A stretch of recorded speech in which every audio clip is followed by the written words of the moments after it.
Hello and welcome to the Pintcast. Joining us today is Michael Serrano, friend of the show, Liverpool supporter, also a fellow Matador. And he is here to talk about his lovely Liverpool, who he watched with me at the Cat and the Fiddle pub this weekend. Big match at Anfield. You can follow him on Instagram at Mikey with 3 Ks, 2 Es, 1 Y. Welcome. Thank you. Appreciate it. Always love to be here. So, yeah, Liverpool looking good early on in the season already. Yeah, top of the table. Yeah.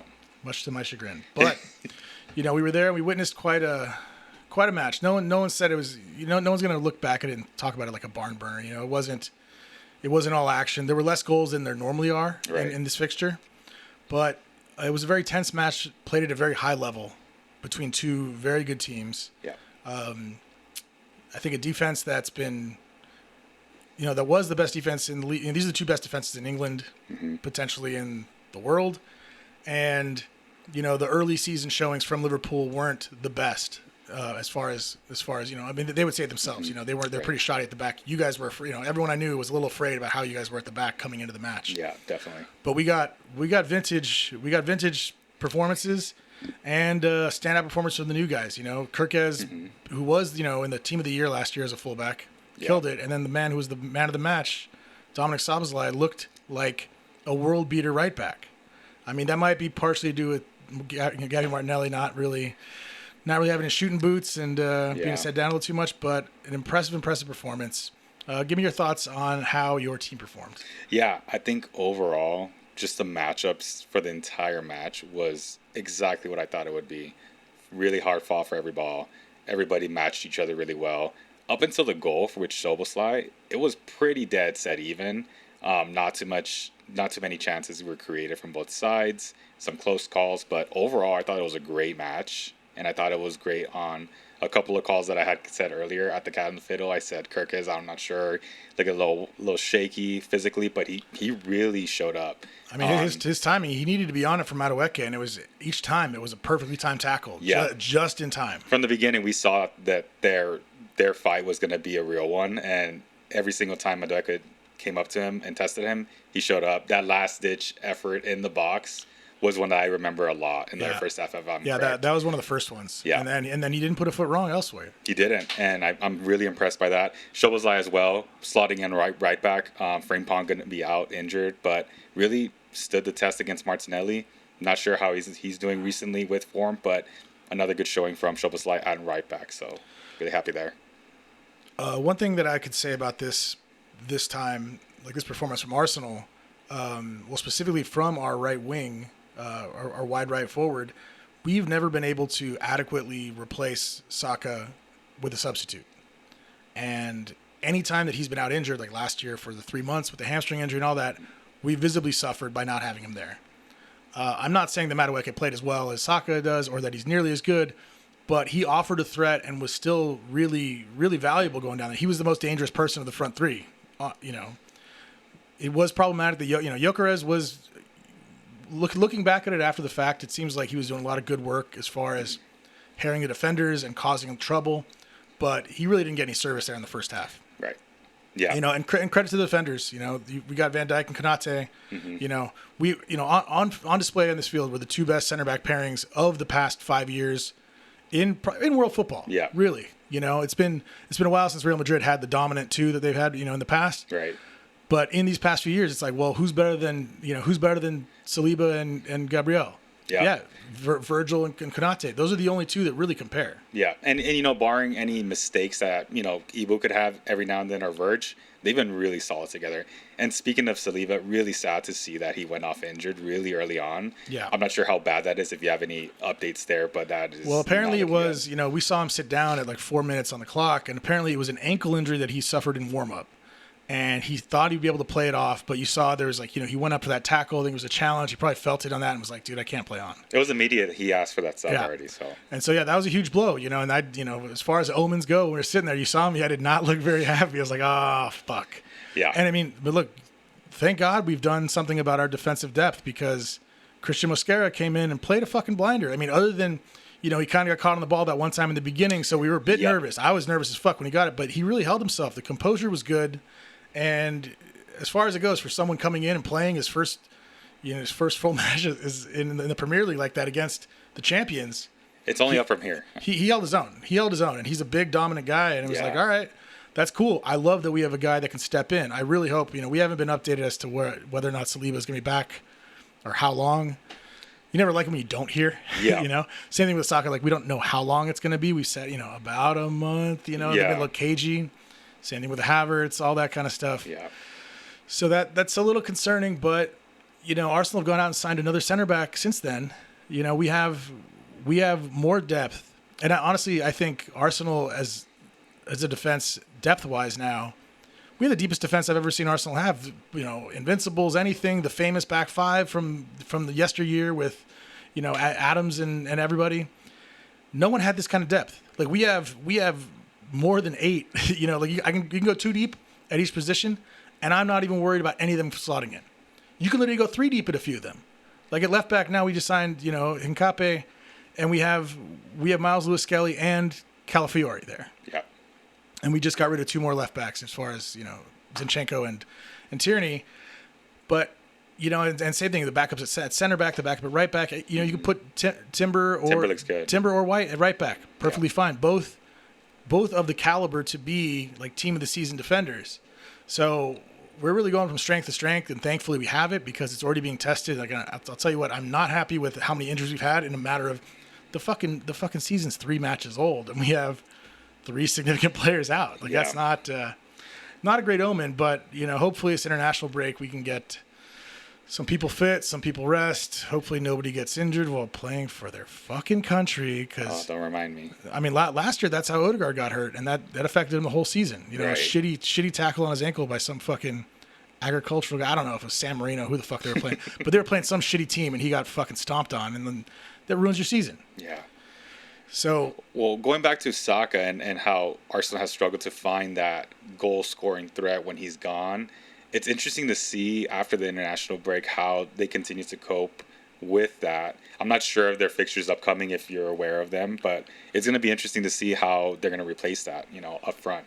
Yeah, well, we're starting off against Nottingham Forest. I forget the exact order of the rest of them, but that's the first match when we come back from the break.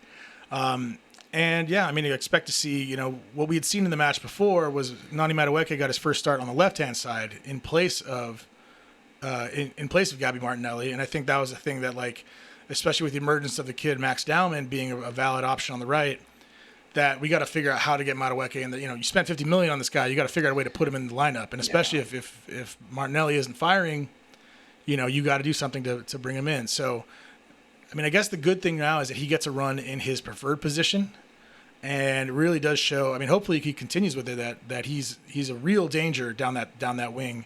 And going into this match, I was really hopeful. I didn't think it was going to happen, but I was really hopeful that Eze might get a start, especially with Odegaard not starting. But you understand at Anfield, kind of staying more conservative, playing Marino instead. It was 0-0 till 70-something minute when that goal went in. Yeah. So you can't really argue with it, but I definitely would have brought Eze in earlier. I said while we were there, I would love to see it at halftime. I understood, though, with the injury that we suffered, if you sub him on at halftime, there's only one more chance to do any substitutions. Right. So I get it. I still wanted to see it on the 60th minute, not the 72nd or whenever the fuck it was. But Eze did come on, and I do think, I expect in the match against Nottingham Forest, we're going to see Madueke on the right and Eze on the left. Mm-hmm. With, as long as Odegaard gets through his matches with Norway, him at the 10, and we'll have, and that might be, for the time being, with Saka out, that's going to be the new first choice front four, so to speak. And I'd like to see Eze play through the middle as well. Like if Odegaard's, if Odegaard's coming off, if you're going to sub him or do anything like that, or if he's not going to start, why not play Eze as a 10? I mean, that is what he does. I made sure not to watch many of those highlights until the deal was actually done because I just didn't think it was going to happen. I was like, well, we're not going to buy them as well. Yeah. But you look at how many assists and how well he set up Mateta. We were talking about it, right? Like Ozil to Cristiano. This guy's his pipeline is feeding him balls, laying him off, doing this and that. Like half of those highlights, they're all together. And you got Gyökeres too up there. Well, that's what I'm saying. Yeah. Like this is the guy who could unlock Gyökeres. I mean, honestly, if you're Gyökeres and you're like, hey, I can develop understanding with Martin Odegaard and Eberechi Eze. Insane. There shouldn't be a lack of service. Yeah. There shouldn't be a lack of service, but especially with the way, we have seen, particularly, I mean, because they're best buds, like Havertz and Odegaard have a great understanding. Maybe Gyökeres' guy is going to be Eze. Yeah. And like I said, when watching those highlights, specifically with Mateta, who's a kind of a simpler, like a powerhouse center forward that barrels through and does this, I feel like it shouldn't take too long for them to develop a certain kind of understanding. And I expect him to really develop a bit of a pipeline of, laying off to each other, going after goals. Yeah. It's promising. Eze looked lively when he came on. He had a nice little break down the left, taking it to the corner and pushing it through. He got a gift in terms of a bad pass being gifted to him in the box. I really wish he got a shot off. I mean, I saw, on replay, you saw that he had arms on him, which was never a foul, but it was bothering him. He wasn't able to cleanly take a strike, but you need him to take a shot there. You need him to release it. The match was still in the balance. It was 0-0 at the time. Really wanted to see more, but I really felt like we needed to get him on the ball more, and that's part of why I wanted him on at least 10 minutes earlier, because everyone knows in 20 minutes or 25 minutes, it's not enough. And it's not enough if you're going the other way. At the end of the match, Max Dowman got the ball more than he did. Yeah, that's right. He did have a couple of looks on the right side. He did. Yeah, but there wasn't too much there. You can tell he's scary. Yeah. But yeah, I mean there's a whole other can of worms there. The fact that he came on and Ethan Nwaneri didn't, who's really kind of ahead of him in the depth chart, but is he? Yeah. Today they released the A list of the squads, right? You saw, and so the big thing was everyone that was omitted, right? Federico Chiesa wasn't out of yours. Yeah. Dowman is on our A list, while Lewis Skelly and Nwaneri are on the B list. Got it. Which under 21 players can be on the B list. They don't have to be on the A list or whatever. But for some reason, Max Dowman still got included there. So I think there is something that it's telling us, because we have this fucking wonder kid that it seems like he's going to be involved more. And then Nwaneri really isn't going to be playing on the right so much. He's really going to be playing as a 10. Mm-hmm. Coming in for and I think the way as far as the timeshare works out is that if you start playing Eze more on the left, you can still have Nwaneri coming in for Odegaard. Right. And there's still minutes for people. Yeah. So I don't know, man. There's a lot of developments. In the aftermath, there were people talking about, Arsenal weren't adventurous enough, and weren't this and that. I mean, it's like, dude, they were both out there fighting their for their lives. Both teams are working really hard. It ended up being decided by a moment of brilliance, right? That free kick was fantastic. Yep. No one's going to stop that. Raya was nearly there, and you just got to tip your hat. Sometimes you just got to, people are like, oh, well, what if he moved? And it's like, listen, bro, he hit a fucking banger off the inside of the post, right? As far to the left as he possibly could with it still going in. Right. And you just tip your hat and be like, all right, we got beat by a wonder strike. You could dissect it all you want, but the matter of the fact is, if you've played the game, you understand that these things just happen sometimes. And the fact that it happened from a set piece and not open play, I mean, cheers, hats off to Arsenal as well. Defense was solid the whole entire game. So realistically, 0-0 without that set piece, but the what ifs, we can't do that. So it was a banger of a goal. Shout out to Szoboszlai, who had a man of the match game, and I did call it before in Cat on the Fiddle, that he would have a very big game in the group chat as well. So shout out to Szoboszlai. Yeah, no, impressive stuff from him, and the way he stepped in and looked completely comfortable. I mean, I thought, because we're waiting, like, all right, well, how's as a central midfielder, he's going to get turned or something there, and really held his own. He's very obviously a very smart and cagey player. He didn't get turned, he didn't get tricked. I mean, you got to give something up to his soccer IQ, the fact that the man really knows what he's doing, and, and hats off to him for it. So, yeah.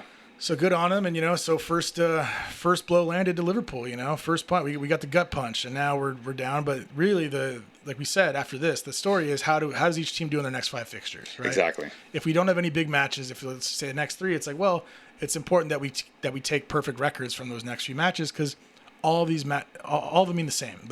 The points earned here are just as much as the ones against Nottingham Forest, as the ones against Brentford, as the ones against Chelsea, against Tottenham. It all matters the same. So consistency is what we're looking for. And I think it was it was a match that we really didn't want to lose, and neither did you. It felt like we were going towards that draw. It felt like it was going to be a stalemate, but that's the difference sometimes in these. It's like, well, a moment of magic is what separates the teams, and that's what happened. So that's it. I guess it won't be an invincible season for us. Maybe for you. I don't know. Well, so. I don't think anyone's going to have that this year. I don't think so. I think it's one of those seasons where it's just going to be cagey. This game was cagey itself. I do love how we started with our midfield with Maka. Gravenberg's been looking really solid as well. I know he's gotten some criticism, but I will back him to the end. He's really solid in center mid. And then our attackers look good. Salah didn't really produce. We did make that bet. Salah was going to score. I would buy the breakfast, and if not, Gyökeres. But didn't happen, and it just took a moment of brilliance. But really, I think Liverpool's looking really strong right now. Couple of defensive, concerns with Ibu sometimes, or Van Dijk not really communicating all too well, but that could be fixed. It sucks that Guahe didn't go through the transfer window, but it's not like we were in dire need of him. Well, how long is Gay? Gay coming in would have been a big deal, but how long is Konate going to be out? They did say if he waits till the end of the season, he would want to go to Madrid. But we at least have him till the end of the season, which is not that bad. Yeah. No, totally. He's there. He's first choice. But I was wondering about definitely. Was it cramp? It wasn't injury at the end of the match? No, it wasn't. I if I'm correct, I think he's okay. At least according to my fantasy app. Yeah, because if he was injured, then the need for him would be a little different, because definitely. We saw who came on at the end. It was it was Joe Gomez. Right? Man. Yeah, solid. Who's solid, but you don't want him being your first choice guy for definitely the rest of the season. So rotation cups fine, but not there. Definitely not. So in the aftermath of this, we've had a very interesting rest of the weekend, including a transfer deadline day where some big action went on. Arsenal signed another player, Piero Nkape, who is a very talented left center back, left fullback, left winger, across the board from Bayer Leverkusen, who's also an invincible, who won that Bundesliga title. South American, right? He's Ecuadorian. Yeah, Ecuadorian. There we go. And he's a very interesting guy, and plays a little differently. It seems like this could be this could be directly tied to having Eze potentially playing on the left for us now, because now we have a guy. Whereas the other left backs we have currently like to kind of invert and play through the middle the way we normally do. With Eze wanting to drift inside, you want a guy that can overlap and go down the wing, and it seems that Nkape is that kind of guy. So, very exciting stuff. Looking forward to seeing him play. I'll be watching him play for Ecuador. We got some qualifiers here. Yeah. But let's not bury the lead here. The big news was that Alexander Isak was finally released from his tortured soul at Newcastle. The saga's ended. Newcastle. Fucking Newcastle United, those cowards, gave in and gave you the best striker in the fucking league. It's incredible. I know I said this in the group chat a couple of times that we didn't need him, but man, it does feel sweet to have him. That's the difference between a treble winning season and just winning cup or winning league. Yeah, right? it could be. That's the kind of depth, and you think that, oh well, damn, you guys already signed Ekitike, like holy shit. Yeah. But now there's an embarrassment of riches, and we'll see. We're gonna have to figure out how to learn to play together, because they do like to both play through the middle. They do. There's going to have to be a way for them to be on the pitch together, so someone's going to have to defer, and we don't know probably which one it'll be, because a price tag determines, when you pay this much for one guy, he's going to be the man. Of course. So, but you have the great problem of being, rotating them in, and you can totally do that because here's the thing. Based on his history, Isak doesn't usually play 38 Premier League matches. No, he doesn't. He's not known to be the most reliable in that kind of sense, and so I think you can load manage him a little bit better. You can have him where you start Ekitike. Who's going to be mad about starting Ekitike? Nobody, especially at this rate right now where exactly. He's producing. No way. So you have a great option already. You already signed this great promising striker, and then you have the best striker in the league as far as completeness, right? Obviously Haaland's the goal machine, but as far as what he can do, he can create, he can score, he can do both feet, all that kind of shit. Yep. This is the guy.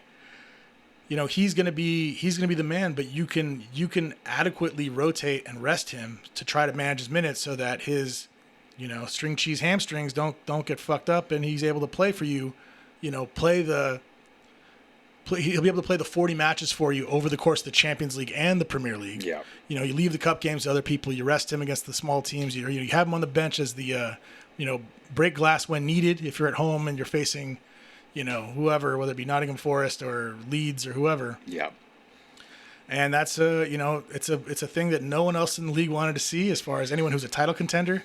So the richest got richer, and you guys just set the record for the transfers for amount spent, all that. Look at this. Look at us. Look at us. Well, actually think about it a couple of years ago, and if I was telling you that, hey, like Chelsea and Man City can do all this, but actually Arsenal and Liverpool are going to spend more than both of them. It's insane. I mean, the shift has changed recently. Man City doesn't look that like in the title race right now. They look very bang average right now. Yeah. Arsenal and Liverpool look above it. Middle table look like they're fighting for that spot. Everton looks great right now with Grealish. So yeah, it's just a turning of the tides in a way. But that doesn't deter from the fact that, again, the richer get richer. We got Isak. But I will say, back to the load management with Isak and Ekitike, I think Arne Slot's going to be able to do a good job of doing that. He's had a great say in the locker room. No one's really given him, shit for being that voice of reason. He's always really level-headed in every single interview that he's given, and I think that's going to bleed into Isak's, transformation into the next level. And so I think Ekitike could learn a lot from Isak as well. Maybe not as to how you can leave a club, but on the field stuff. Sure. So, well, thankfully you guys are the destination, not the stepping stone. We got exactly. There's some other deals that went through, some that I don't love. I mean, I thoroughly enjoyed the fact that Tottenham did not get Eze, especially because we got him instead. But Xavi Simons is not exactly a fucking. He's not a bullshit signing. That's a great signing for them. That's a great signing. Yep. No, I think they're going to look really good. But that's a stepping stone. That's for him. He's going to be there. Like, if he's good, he won't be there more than 2 years. Yeah, it's his proving ground. He'll be doing that. Look at his fucking name. Where do you think he probably wants to play? He wants to go to Barca or Real Madrid. Right. That's where he wants to be. Yeah. So this is his stepping stone to that. And Tottenham have to accept that they're a stepping stone. Yeah. Sure, you have Champions League, but you're not at a big club yet. Yeah. You're still at one step below. And that's unfortunately, that's where Arsenal were a few years ago when we had dropped out of that super elite category and people were coming to you but then wanting to leave to go to the biggest teams. Yeah. Now we're a destination. And that's a great feeling. It's a great feeling that we're back there, that none of our good players want to leave. Yeah. Wonderful fucking feeling. It's like, so yeah, I mean, they'll have to deal with it, but yeah, I mean, there's so much action. I was listening to a few other podcasts, and they're talking about all the money coming in and the fact that the Premier League spent $3 billion or some shit. There's some crazy numbers, and then you add up all the transfer fees spent in all the other big leagues, and it doesn't even come close to totaling what was spent in the Premier League. And it really is a case of the rich getting richer. Like, this is basically the Super League, expanding in front of our eyes. Without it being officially a Super League, the Premier League is that, because look at the fucking money. Yeah. Okay, Bayern Munich can compete. Dortmund kind of, but they not really, because they buy the young guys and they flip them to the biggest teams. Yeah. It's not like Leverkusen have that much money. They did an amazing job, but look at that team. They got gutted. But you see the picture of the team that won it, and there's 2 players left from that 11. For that first 11, there's 2 guys left, maybe 3. The rest have all gone to all the big clubs around Europe, including the manager to Real Madrid. So. Exactly. Crazy. So yes, you have everyone there doing that, and then I mean, really, in Spain, I guess you have 3 clubs because Sevilla and Valencia can't compete financially. Somehow, Atletico with the new stadium and everything are able to bang with and be competitive with Real Madrid and Barcelona, even though they seem to always finish third. Yeah. But I mean, so they tend to be also Rans, but they're there. They're thereabouts. They're a pain in the ass. They're a thorn in their side, and they can afford to buy players. And I mean, what I will say, I mean, Arsenal did not get enough money back on the players they sold, and that's always been perpetually a thing. I don't know why. I mean, there was bigger talk about it. I mean, the way that these transfers work and the way that some of these other teams with the multi-club ownership format and basically selling players themselves and selling them to their sister clubs and all that shit. They're cleaning money. Mm-hmm. They got it all figured out, and they got this whole little fucking thing going. And it's like, we're getting punished because we're not cheating, because we're not fucking laundering our money through other clubs in Europe. But with that said, it is a different ballgame there. It is a different ballgame, and you got to figure out how to work with what you got. Exactly, yeah. So, with all that said, I think, we saw what Andrea Berta could do, right? So he's been, for years he's been there at Atletico Madrid and been a great buyer of talent, right? They've been good at bringing in star players and getting some of them early, He wasn't there back in the day for like Forlan and Kun Agüero and all that, but a lot of good signings since then. And also some big selling Griezmann to Barcelona was great business. But signing big players, doing that, and we just saw, this guy just brought in like 7-8 fucking players. Yeah. We've never seen this shit. This Arsenal, I remember it was 6 players by the end of July. Like we were still waiting on the Gyökeres thing to finish to whatever to be official, but it was like, we have 6 players done, so they're all ready for preseason. What a fucking concept! Arsene Wenger wouldn't have the last 3 guys until the transfer deadline day because he's haggling over fucking $500K. About whatever. Listen, we could have had Xabi fucking Alonso instead of him going to Real Madrid, but we didn't want to pay 18 million or 17 million for him. That's right. Fucking, and you wonder why Fabregas left. Instead, he's playing with fucking Alex Song, and he could have been with fucking Alex Song. He could have been with Xabi Alonso. What a throwback. Oh boy, Francis Coquelin, like all these guys. Yeah, I don't want to keep going down the list of these guys. Torreira was the other one I thought of too. Yeah, Torreira was a little later. That was after that. Fabregas definitely, was gone but I like Torreira, but that didn't work out. He was not the guy for us.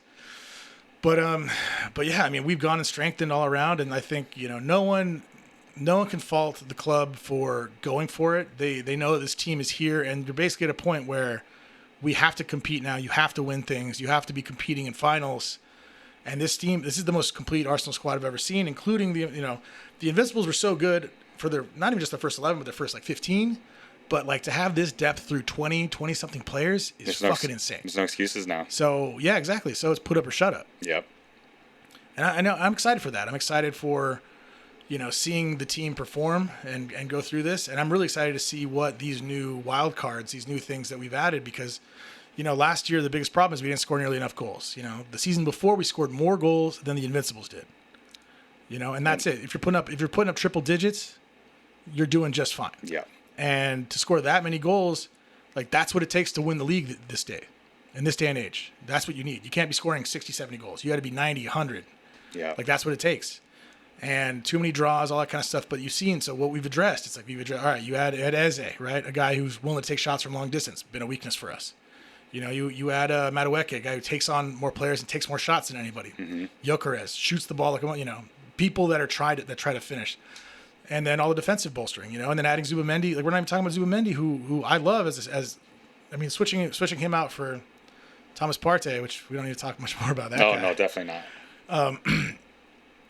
That it's really an upgrade as far as the way he can move the ball, his knowledge and everything. He's not the same physical powerhouse, but the way that we can move more directly and move the ball more quickly.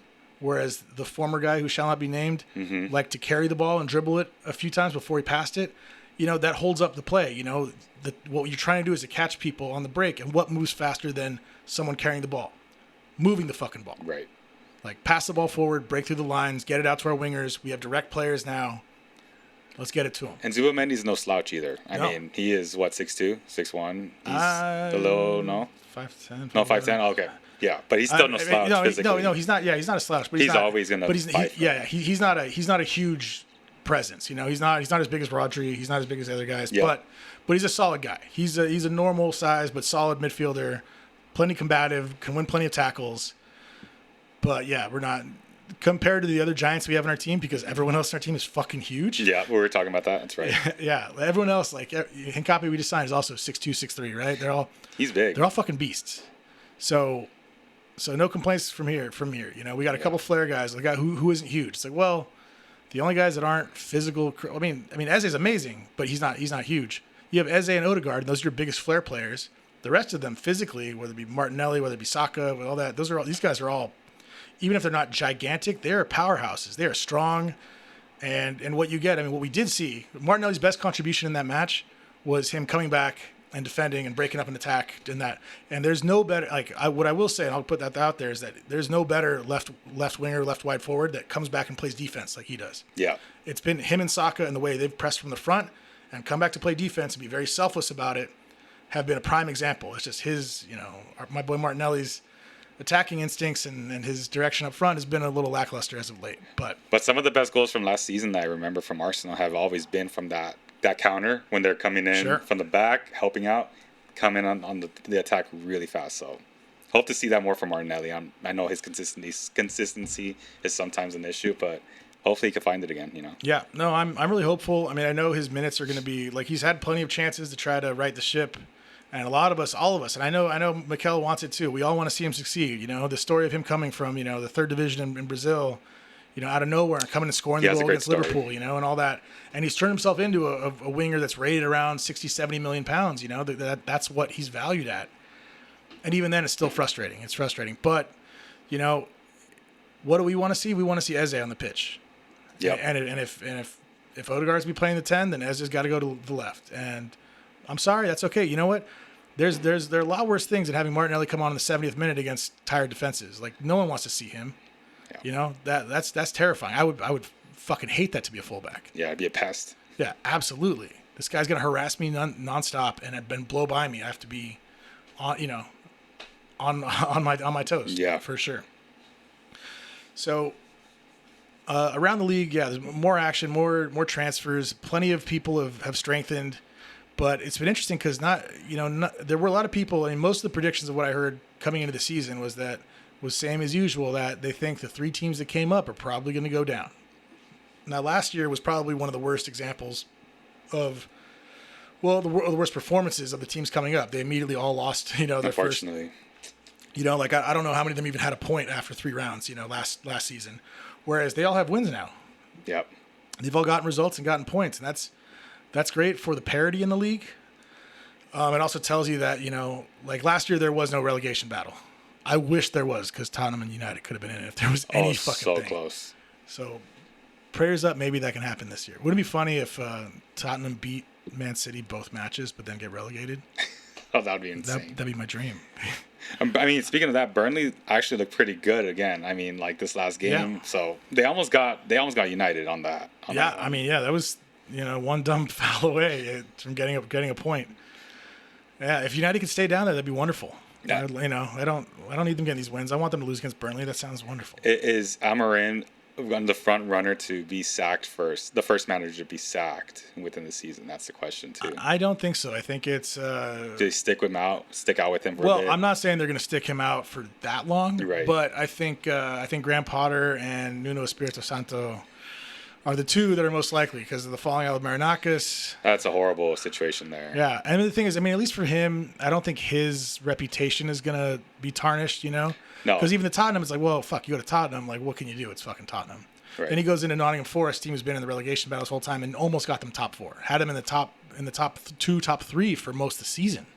And kept Morgan Gibbs White. Yeah. He was about to leave to Tottenham. Well, we got to give credit to the crazy owner for that one. I don't know what kind of shit, what kind of gun he pulled in his back. He looked like he was being held hostage. Absolutely. That one picture. Right, yeah. His eyes crying out, help. Like, please, let me out of here. No, but Thomas Frank is doing really good with Spurs, though, speaking of Spurs. I mean, they look like a wild card for this season. Yeah, and that's a little hurts to say that. Well, you know what I love? And apparently this is a regular thing, that every time they beat Man City, they lose their next home game.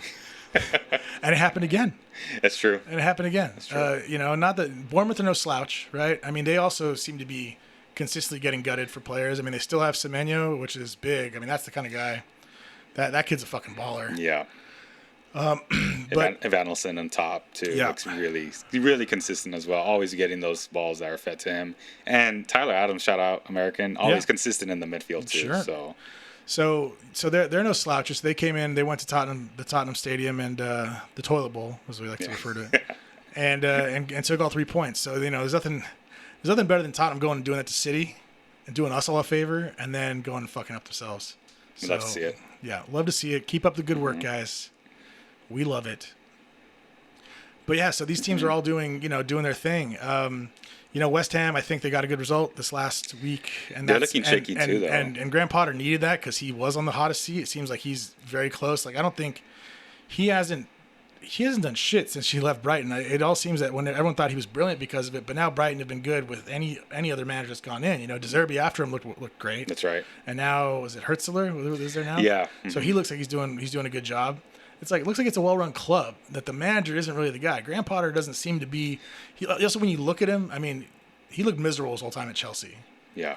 But even now, you look at him, he looks like a guy that doesn't inspire confidence. He looks lost. He looks like someone who was left in the middle of the road and he doesn't know where he's at. Like, completely. Right? Yeah. It's just crazy to see. Like, who left their die over here? Yeah, like, what? And then also, it doesn't help that they let go. I mean, Alvarez is gone. I know that's not the whole issue at all, but it's just a matter of, like, really sticking to the talent that they've had. People are leaving the club. The consistency from Potter's not there. I'm not sure where they go from here, honestly. Yeah, they lost Kudus. You know, they still have Jared Bowen was put in a good performance. I think he scored at the weekend. Yeah. I mean, Alvarez being gone, he was kind. You know, it's funny because he was pretty good in Holland before that, but he was kind of shaky. I mean, bro, he was like not a guaranteed red card, but he was always Agreed. on the edge of it. Agreed. When he was in England. You know, I think the pace of the game in England was a little too much for him. And I mean, I'm not trying to shit on him. He would murder in these other leagues. I'm sure he's going to do well. Where'd he go to? Oh man, I got to think about that one. Oh, Fenerbahce. That's right. He went to Fenerbahce. So he'll probably do better there. You know, a little slight different pace. But the Premier League is the craziest shit. You know, like it's hard. Right. You know, anyone, and especially in those positions, you're playing as a holding midfielder. You're doing that, you're in the engine room against Declan Rice. You're in it against Maka and fucking Gravenberch. You know, like it's no joke. Yeah. So it's no mean feat. We're not shitting on them for not being able to make it there, but I mean, who can? Very, very few can hold, can carry the water and do that in a Premier League midfield against the top players in the world. So no shade there, but West Ham are definitely a team that I'm looking at. That if we get a thing where, say, Leeds and Sunderland or whoever, Burnley, if they're getting points and they're going to be in that 35 to 40 points range, where they're all like, they're not going to be a Derby or a Luton Town or whatever that's going to go down immediately, then like some of these teams are in trouble, and they're definitely one of them. I mean, a lot of people thought Everton might be too, but they're looking better than we thought, and it's good to see Grealish, getting a run, getting some matches. We all knew it already. Aston Villa was kind of like his level, right? Right. He had a good season. He contributed to City on that treble-winning season. Yeah. He went on his fucking binge for whatever month after they won everything.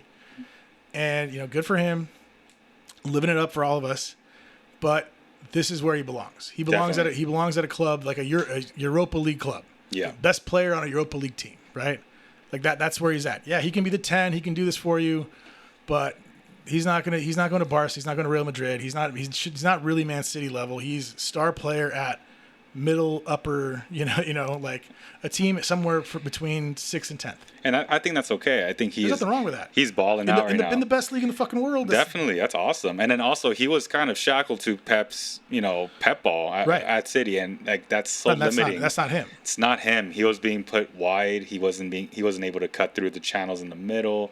That goal from Everton the other week was this last weekend where they were just really cutting them on the 18. That was an incredible goal that they built up. I think it was to Beto for that goal. But, man, no, shout out to Grealish. The other team who, though, speaking of relegation, I think Wolves are probably gone this season. They don't look too good. Yeah. A lot of rotating players who have been out. Well, once again, last year we were worried because they lost Neto and a few other players. And now Cunha, the guy that was, the guy who was doing the magic for him last year, also gone. And injured right now, which is unfortunate. They held on to Strand Larson, though, right? They did. I mean, that's big, because if they lost him, they were really fucking up Shit's Creek. They have Semedo as well still, but he's always been shaky at best for me, on and off, hit or miss. So, yeah, that team also is pretty unrecognizable from the last year or two, really. Sure. Yeah, definitely one of the teams that are on shaky foothold. Like, there's no guarantees that they're going to keep it together and get enough points. Yeah. But otherwise, the action all around the league's been pretty good. I've been happy with the performances we've seen. I like Villa being shaky. There's all sorts of funny shit. I mean, there's so many people, right, that didn't get the moves and stuff like that. Like Emi Martinez saying goodbye to the fans last year and all this. Man. And then did you see Emery's pre-match? He just kept saying the goalkeeper's name, right? Whatever the fuck was that guy's name? I forget his name. Victor. I don't. I have to know the name if I'm going to do it. Arsblog already did it. You guys can hear his podcast, and he already did the same thing. So funny. But hilarious shit that this guy, it's also funny because Emery, he's got an expiration date, and it's like 3 years. He made it He didn't make it 2 years at Arsenal. He made a year and a half, right? Yeah. Not even. And you have, we see him run his, he's a Europa League manager. He tries to keep saying that he's a bigger guy. It's like, well, how'd it go when you went to Arsenal? Not so great. Right. You don't really have the belief. And then he had everyone on his jock and doing a great job at Villa, but also slipping out and not making the Champions League, doing this Europa League, this and that. And now it seems like the magic's kind of wearing out. But also that, like, not answering the question and just saying the fucking other guy's name, like, it looks like he's mentally breaking. It's like, oh, are you stressed, bro? Like, you don't look okay. You gotta keep. You can't answer the fact that this goalkeeper, whatever. I mean, and now the guy's there. Is he gonna mend the fences, or is the new guy the guy? I was thinking the same exact thing. What happens now, right? I mean, no one is gonna pick up Martinez right now. It feels like there's baggage with him as well. And he felt like he was going to get the bag wherever he went. But I mean, the only thing he could do now would be sold to like Saudi or Turkey. And that was the first thought I had, where he was going to go to Saudi and get the bag, but that didn't happen either at all. Well, suppose United wanted to get him. Yeah, and they ended up getting the Belgian. Yeah, looks really good. I know they're comparing that. They said that he has that like Courtois feel. He's a tall guy, but I mean that's pretty lofty. Things to say there. Let's not get carried away. Let's not get carried away. He's a Man United goalkeeper. You know what that place does to people. It's better than Onana, who's just been letting in goals for a job. But what a joke! Long may he last. But yeah, so we'll see. I mean, Martinez again. I think just really didn't play any flavors into him how he handled this whole situation. So we'll see. Yeah, I mean It's funny because he was an Arsenal boy. He's with us for so many years. Went on loan to all these different places, but then he just kind of like we could always tell he's a bit of a cunt. And it's like, oh, he was ours, but then he really just kind of, when he was kind of whiny and complaining after he left, we're just kind of like, all right, dude. I'm like, all right, we can keep our name out of your mouth, buddy. Like, you're doing your thing. You won your fucking World Cup, bro. You got all your things. Now you're getting carried away with yourself, and no one really feels sorry for him anymore. No one does. Yeah. So I'm not sure what's going to happen there. I mean, it's odd. He's a good goalkeeper, but again, the baggage, it's just too much, I think. And he's not that young either, right? He's like 32 already. Yeah. I know goalkeepers can last long, but still. Yeah, he's still got plenty of tread on the tires. He should be playing for a good while longer, but at a high level. But yeah, we'll see. So your guys' next match, let's see, it's against Burnley. You guys have Burnley. Okay. All right. So I expect you guys to handle that. We should handle that. But it's a potential banana skin. Like you said, we never know. I mean, you guys aren't United, so hopefully it won't take a 95th minute penalty or whatever. But we are going to be away as well, which is going to be a little bit of a tough one. Their stadium is pretty banging all the time. So yeah, Turf Moor. Been a while since we've been there. Yeah. So we'll see what happens there. But Arsenal, who do they have next? I'm looking right now. So we were at home against Forest. Oh yes. And then we have Man City. Yes. It's a great game. Cannot wait for that. We get Man City at home and then Newcastle away. So really, like, our early season schedule is pretty fucking grueling. Like, if we can get through here. So ideally, right? So we've lost one. Like, if you told me we're gonna get 6 points from the first 3 matches, which is those 2, and then Liverpool, fine. Right? You got United out of the way. You won that one. You won the game you're supposed to win. We got to win against Nottingham Forest.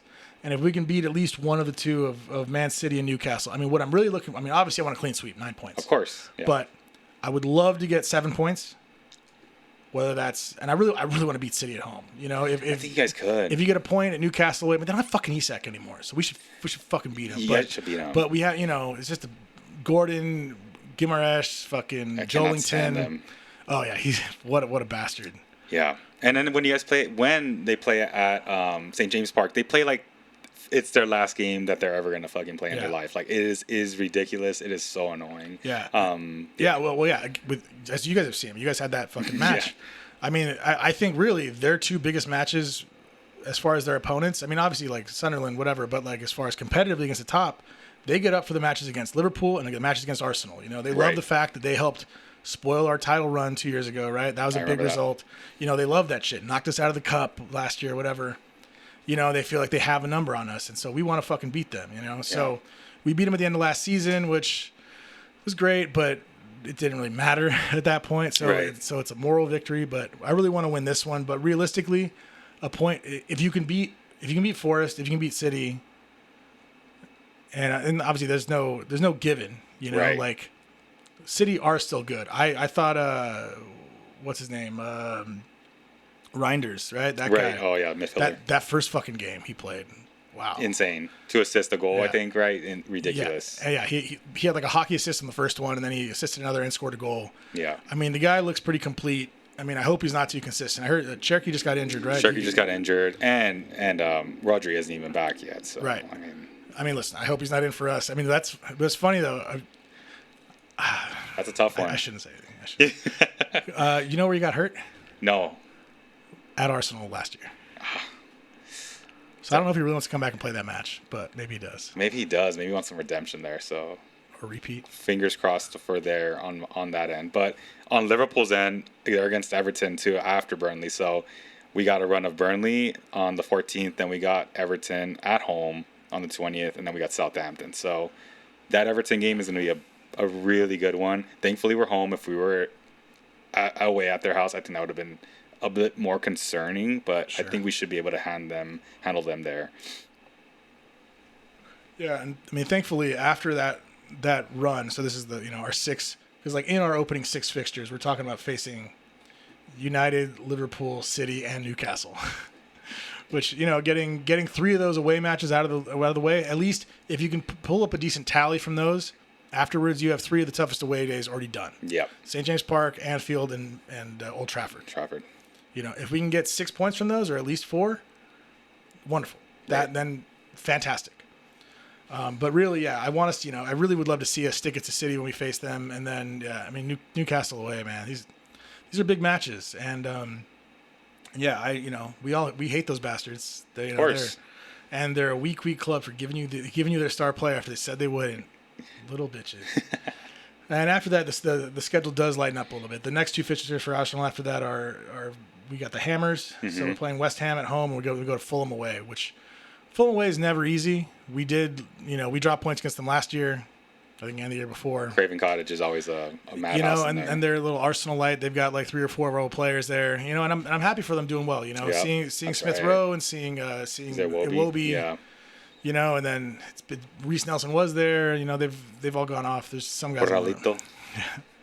And Raulito there. Yeah, it's good to see him still banging it in the Premier League. It's good for him going in a World Cup year that he's still doing it there. Yeah. I mean, we might see him move back to Mexico after that, huh? Because how old is he? He's 32 He's got to right be 30, now. yeah. He's 32. So he's kind of primed for a move to the MLS or the Mexican League again after the World Cup, maybe. I could see that happening, yeah. But super random, off topic, but not really. I mean, it's kind of crazy that he is still our front man for Mexico.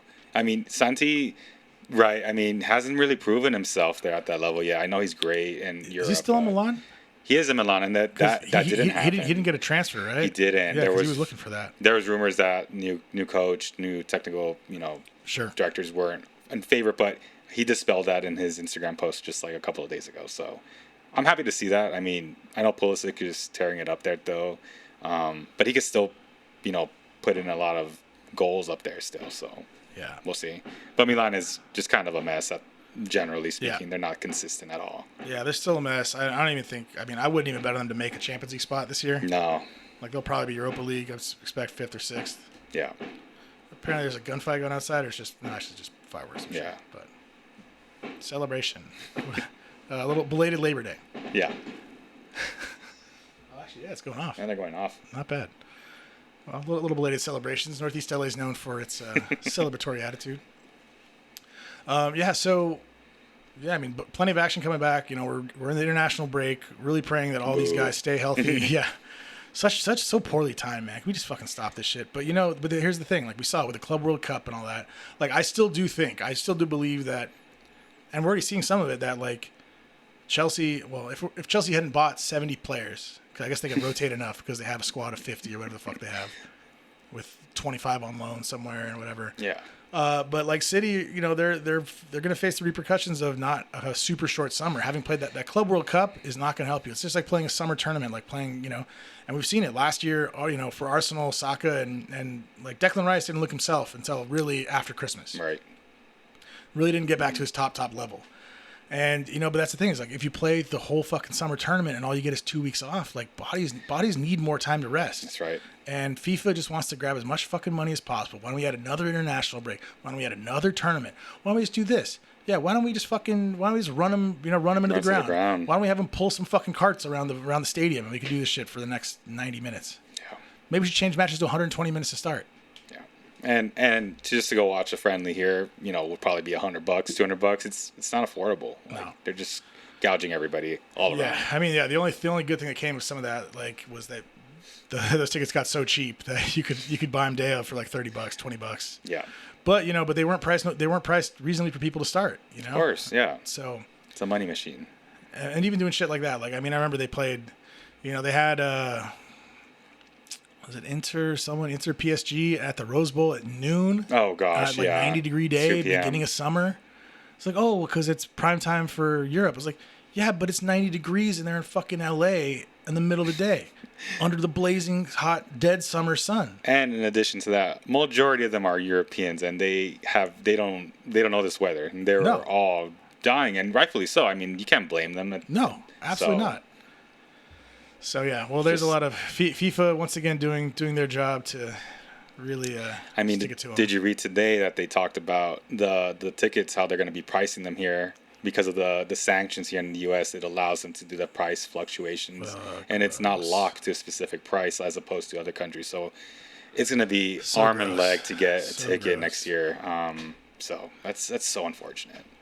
Yeah, it's going to be tough. Yeah, but I've told you this. I live across from the SoFi, so catch me on one of the fan fests there. Just going to be crashing it, just camping out there. Yes, sir. Yeah. And we'll have a lot more to talk about then. We will be bringing back.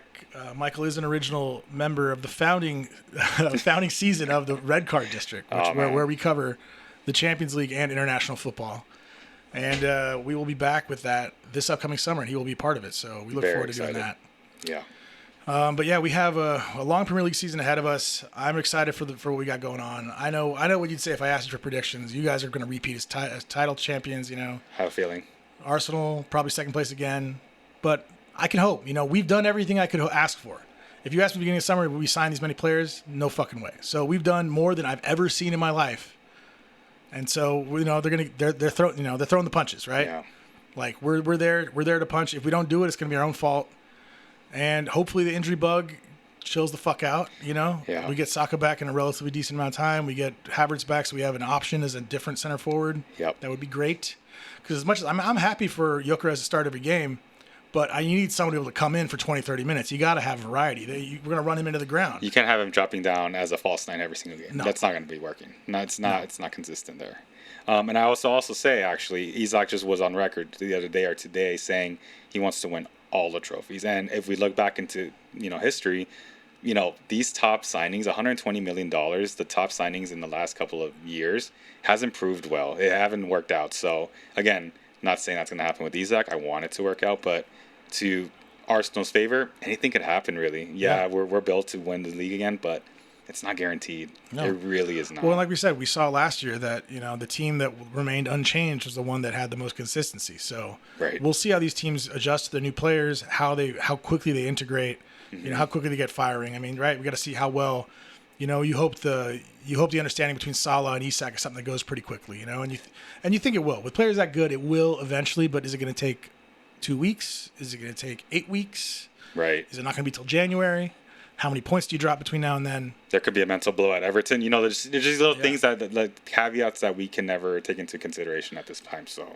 Yeah. And honestly, I'm not going to count City out. They could always figure it out. They got enough talent. Even though Pep does not look like he's that interested anymore. He looks disinterested. He's fucking checked out, bro. He's just like, I've won enough of these. I don't got to prove shit. I'm the best. Yeah. It doesn't seem like he fucking cares. Yeah, him and the Brighton manager the other day just had a little thing of not shaking hands. He's just completely just not in it right now. He's a fraud. I mean, he's the ball fraud. So I'll keep saying it. The Madridista in you will never. Yeah, die for down. sure. It's all right. Well, yeah, man. Well, it's been great chatting with you, bro. We got a lot to talk about. The Premier League season has many more twists and turns. We can talk again when we face Liverpool again. Actually, it's gonna be in January. Yeah. Actually, and a friend of the pod. There's a little chance I could be at that match. Oh, really? Tell me more. My boy Colin, shout out Colin Mills in New York, has got us in the lottery for that match as well as the Tottenham match. And he's like, hey, man, if I win that lottery, which I'll find out, a few weeks before the match, you want to go with me? And I was like, listen, man, I'll drop everything. I've never been to the Emirates. I've been to Highbury. Yeah. But it's been over 20 fucking years. I was there the summer before the Invincible season, 2003. Wow, I did not know this. That's Yeah. crazy. And that's the last time I was in London. And I've never been to watch an Arsenal match in person. I've seen them play here in the States, but never there. And if for some reason my buddy wins that lottery, we'll have to postpone that podcast because I will be going to fucking London and I will put it on a credit card. Put it on the card. Fuck. That's a once in a lifetime, bro. That could be a title deciding match, you know? Yeah, Who fucking sure. knows? By the time we're there, it'll be shaped up a little more, so we'll see. Yeah. That's awesome. Well, all right, man. Well, It's been a pleasure talking to you, Mike. Yeah, it's been a pleasure. Thank you for having me on. Yeah. I'm super happy to dust off the cobwebs, get this going, be on a couple more in the future. Yes, sir. And look forward to Mikey again here on the Red Card District here in the future. Yes. All right. And so everyone be easy. Enjoy the international break. Watch your teams. And be ready when we get back because the Premier League will be going into full swing here shortly. All right. Have a good one.